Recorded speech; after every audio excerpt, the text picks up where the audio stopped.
Have you ever stared into a mirror and felt like something was staring back from the other side? What if your reflection wasn't just a reflection, but something darker, something watching you, waiting for the right moment to cross over? Tonight we explore the story of a mirror that didn't just reflect the world around it. It held something far more sinister. A cursed mirror, forgotten on Willow Lane, but still harboring a terrible secret.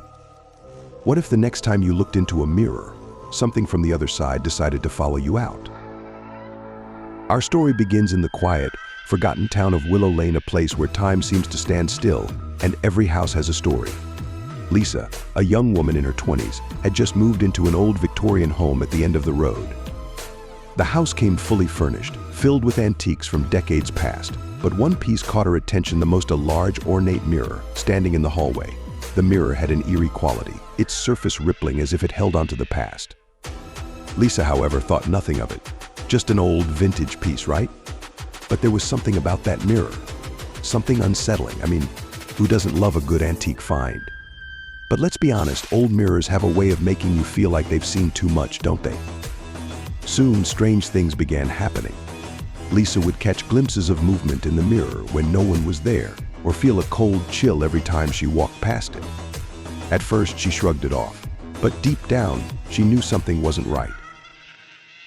One night, as Lisa brushed her hair in front of the mirror, she noticed something that made her freeze in place.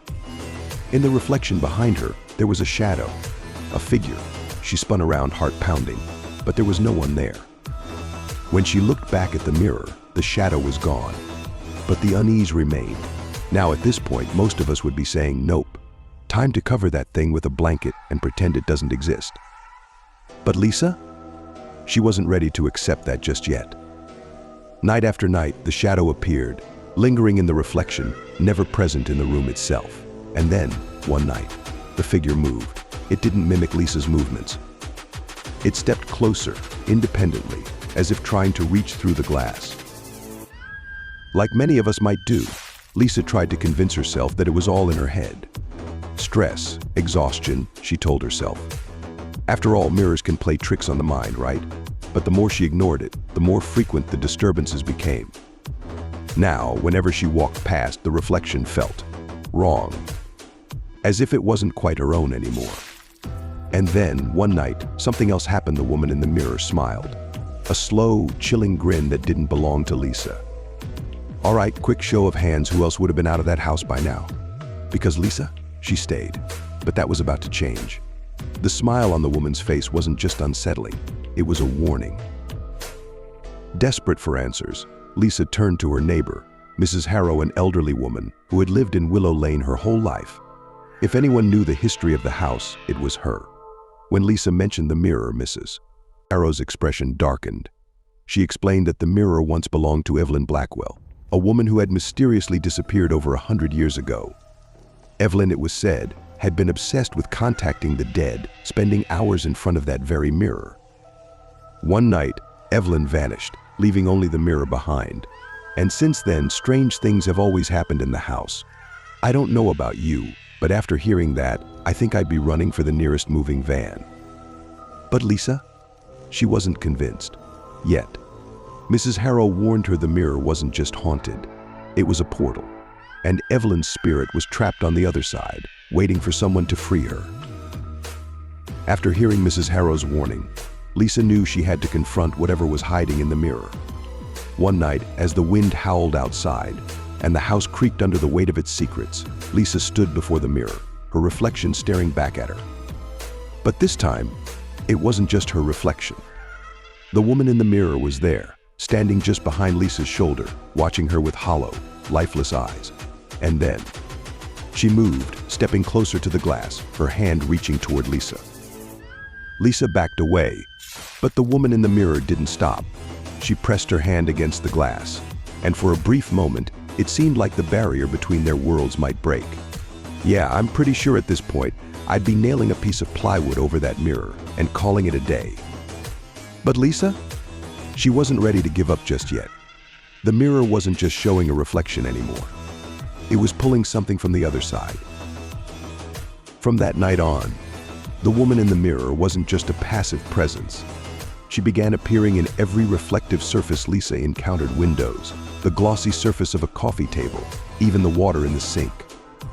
No matter where Lisa looked, the woman was always there, watching, waiting, and growing stronger. It wasn't long before Lisa realized the truth: the woman wasn't trapped in the mirror anymore. She was free. And she was coming for Lisa. All right, let's be real. At this point, how many of us would have just smashed that mirror to pieces? But Lisa wasn't sure that would work, and it was about to get worse. The woman in the reflection wasn't just following Lisa. She wanted to take her place. With nowhere else to turn, Lisa returned to Mrs. Harrow, desperate for a way to end the curse. Mrs. Harrow told her there was only one way to face the spirit and release her. But it came with a warning: if Lisa wasn't careful, the woman in the mirror could pull her into the glass, trapping her on the other side. Lisa had no choice. She had to face the spirit in the mirror and break the curse before it was too late. But if she failed, she'd never leave the house alive. So, what do you think? Would you have the courage to face whatever's lurking in the mirror? Because Lisa's about to take that final step. Armed with nothing but her will to survive, Lisa prepared for the final confrontation. That night, Lisa stood before the cursed mirror one last time, her heart pounding in her chest. She called out to the spirit, summoning Evelyn from the other side. The mirror rippled, and Evelyn stepped forward, her ghostly figure emerging from the glass. But this time, she wasn't just an image. She was real, tangible, and reaching for Lisa. Lisa knew she had only one chance. With all her strength, she shattered the mirror, sending shards of glass flying across the room. The woman's figure dissolved into the air, leaving behind only the cold echo of her presence. The curse was broken. Or was it? When the dust settled, the house was silent. The mirror was gone, shattered into 1,000 pieces, and Evelyn's spirit seemed to be at rest. Lisa, exhausted but relieved, finally felt free from the curse of the mirror. But a week later, as she was packing her things, Lisa found a small shard of glass in the corner of the room. And when she looked into it, she swore she saw a woman's face, staring back at her. So next time you're out shopping for antiques, maybe skip the mirrors. You never know what might be looking back. Thanks for watching, and remember, sometimes the scariest things aren't what we see, but what's waiting for us in the reflection.